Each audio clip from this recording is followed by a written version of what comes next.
इस वीडियो में मूल रूप से जो मैंने बताया है कि जो कर्मचारी 2004 के बाद जिनकी नियुक्तियां हुई हैं और किन्हीं कारणों से उनकी मृत्यु हो गई है, तो उनके वार्ड्स को, उनके फैमिली मेंबर को, लीगल हेयर को जो पेंशन नहीं मिल रही थी, उस पेंशन देने की सुविधा भारत सरकार ने किया है। और उसमें उन लोगों को यह भी क्लेरिफाइड कर दिया है अभी 2021 में जो सर्कुलर निकाला गया है उसके अंतर्गत कि वो जितना पैसा उनको भुगतान हुआ है उसको ब्याज के सहित उसे वापस करेंगे और वापस करने के बाद उन्हें उसी डेट से पुरानी पेंशन दी जाएगी। मैं हरिशंकर सिन्हा उत्तर रेलवे लखनऊ से वरिष्ठ अनुभाग अधिकारी के पद से सेवानिवृत्त हुआ हूँ।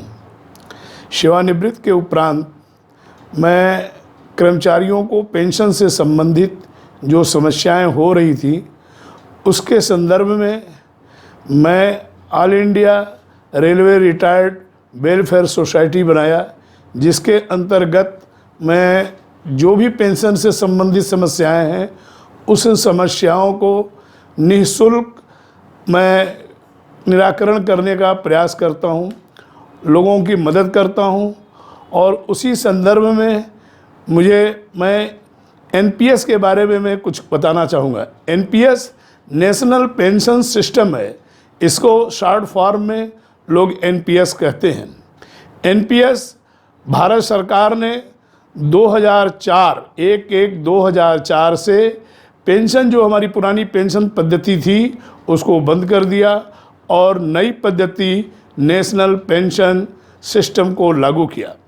नेशनल पेंशन सिस्टम के अंतर्गत कर्मचारियों को वेतन से जो मूल वेतन बनता है प्लस महंगाई के साथ 10% का डिडक्शन होता है और वह डिडक्शन एक जगह एक्युमुलेट किया जाता है, जिसे यह कार्य करने के लिए एनएसडीएल को दिया गया।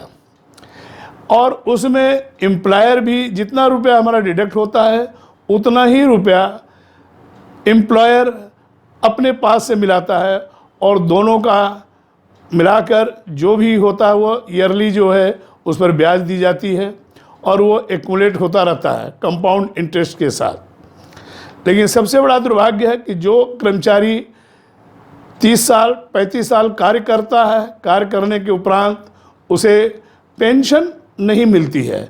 न्यू पेंशन स्कीम में है कि जब आदमी सेवानिवृत्त होगा तो सेवानिवृत्त के समय उसे 65% पैसा जो एनएसडीएल में जमा हुआ है उसका भुगतान हो जाएगा और 35% पेंशन सरकार रोक लेगी और उसी के आधार पर पेंशन जो है उसको दी जाएगी, जो जिस पर कि कोई भी महंगाई नहीं मिलेगी और वो एक फिक्स अमाउंट होगा।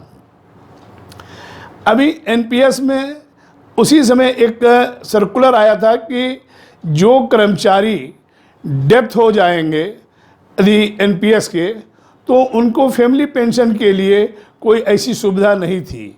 लेकिन अभी भारत सरकार ने रेलवे बोर्ड के सर्कुलर नंबर 2008 AC2 2021-19 29/5/2019 में संशोधन किया और संशोधन में सर्कुलर है D43/4 2018 E 3rd डेटेड 20/1/2019 और 2021 में ये 19 फरवरी 2021 में संशोधन कर उन्होंने यह लागू किया कि जो एम्प्लॉइज़ की डेथ हो जाएगी उनको, उनके वार्ड को, उनकी फैमिली मेंबर को उन्हें पेंशन, पुरानी पेंशन दिया जाएगा। उसके लिए उन्होंने ऑप्शन दिया और उसके तहत जो भी पैसा एनएसडीएल से भुगतान हो गया है उस भुगतान राशि को उन्हें वापस करना होगा ब्याज के साथ। तभी जो है उनको जो है पुरानी पेंशन दी जाएगी। तो जिन कर्मचारियों को इसके अज्ञानता है, जिनकी जानकारी नहीं है, वो लोग अपने विभाग से संपर्क करके इस पेंशन की सुविधा को जो अभी सरकार ने दिया है उस सुविधा को ये प्राप्त कर सकते हैं।